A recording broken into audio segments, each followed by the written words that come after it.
Lagi ratusan pelajar keracunan usai santap makan bergizi gratis dengan gejala pusing, mual, dan sesak nafas.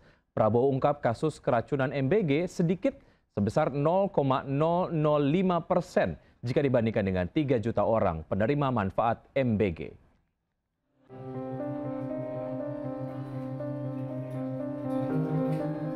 Satu persatu pelajar terus berdatangan ke RSUD Talang Ubi, Kabupaten Pali, Sumatera Selatan. Para korban meringis mengeluh pusing kepala hingga sakit pada bagian perut. Ada pula korban harus dipapah ataupun dibawa kursi roda karena kondisinya sudah lemas.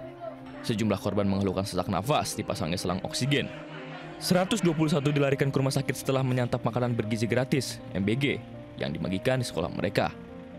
Sakit perut, kepala pusing, ini lagi dicek sama dinas kesehatan, sama rumah sakit. Tinggal kita lagi nunggu, sabar dulu, kita lagi nunggu hasil dari laboratoriumnya. Kasus keracunan MBG menimpa kalangan pelajar ditanggapi Presiden Prabowo. Jumlah korban keracunan MBG sangat sedikit, hanya 0,005% dari total penerima MBG, 3 juta orang. Bisa dikatakan yang keracunan atau yang perutnya nggak enak, sejumlah 200 orang itu 200 dari 3, sekian juta, kalau tidak salah adalah 0,00. Program MBG digagas Presiden Prabowo untuk mengatasi masalah gizi buruk dan stunting di Indonesia. Selama berjalannya program ini, mulai bermunculan masalah, termasuk keracunan yang dialami pelajar penerima manfaat MBG. Dari Pali, Sumatera Selatan, Bisrum Silvana.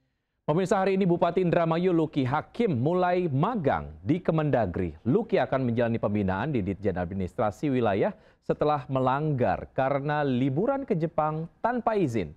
Ada Jessica Winoto yang akan melaporkan dari Kemendagri.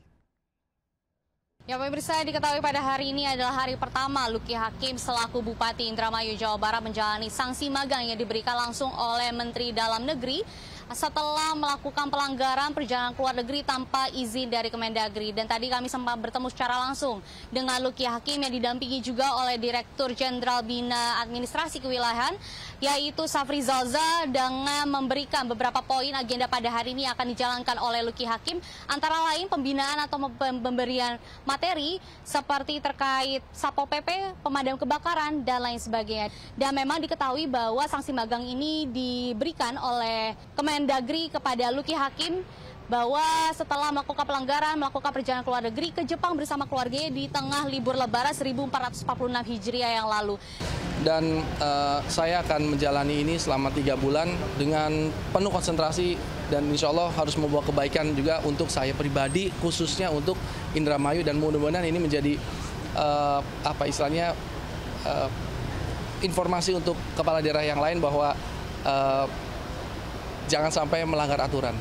Dari Jakarta, Jessica Winoto, Jemi Jasin, iNews melaporkan. Pemirsa, sudah ajukan pengunduran diri sebagai Kepala Kantor Komunikasi Kepresidenan, Hasan Nasbi masih terlihat menghadiri sidang Kabinet Paripurna di Istana Senin sore. Sidang Kabinet Paripurna dihadiri oleh Presiden, Wakil Presiden, seluruh menteri, dan kepala lembaga. Presiden Prabowo menyalami satu persatu menteri dan kepala lembaga negara termasuk Hasan Nasbi. Hasan Nasbi duduk di jajaran menteri dan kepala lembaga negara. Pada 21 April, Hasan Nasbi telah mengirimkan surat pengunduran diri kepada Presiden melalui Seskap dan Mensesnek dari jabatannya sebagai Kepala Kantor Komunikasi Kepresidenan. Surat pengunduran diri Hasan Nasbi belum ditandatangani oleh Presiden.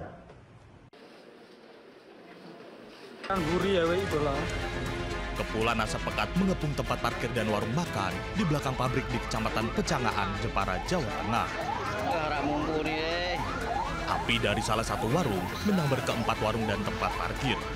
150 sepeda motor milik buruh pabrik ludes terbakar. Diduga pemilik warung lupa mematikan kompor saat menutup warung. Dari Jepara, Jawa Tengah, Alif Sutarto melaporkan.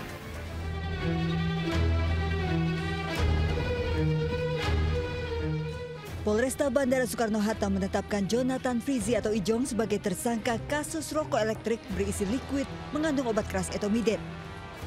Bahkan peran aktor sinetron ini cukup penting dalam kasus ini sebagai otak pengendali. Ijong terlibat aktif selama proses kartrid rokok elektrik dibawa dari Malaysia ke Indonesia. Ijong juga membuat grup percakapan yang diberi nama Berangkat, beranggotakan para tersangka yang sudah dibagi tugas dan perannya. Ijong ditangkap setelah polisi lebih dulu menangkap 3 tersangka lainnya. Polisi mengamankan 40 kartrid zat Etomidet milik Jonathan Frizi. Etomidet merupakan obat keras untuk anestesi atau bius pada pasien yang dioperasi. Kemudian dalam proses membawa ke Jakarta, JF juga melakukan pengawasan dan pengontrolan. Para tersangka dijerat dengan Undang-Undang Kesehatan terancam 12 tahun penjara dan denda maksimal 5 miliar rupiah. Dari Tangerang, Banten, Hasnugara, iNews melaporkan. Sementara itu rombongan pengendara moge mengamuk di Banjarnegara, Jawa Tengah. Mobil pickup dikendarai korban rusak parah setelah ditabrak pengendara moge. Keributan terjadi usai tabrakan mobil pickup dan rombongan pengendara moge di depan Pasar Ikan Purwonegoro, Banjarnegara. Seorang pelaku mengamuk kepada sopir mobil pickup. Warga dan pengendara moge lain berusaha menenangkan. Sebelumnya, salah seorang pengendara moge menyerempet mobil pickup dari arah berlawanan. Pengendara moge lain kembali menabrak mobil pickup yang sempat berhenti. Tabrakan ini melukai 2 pengendara moge.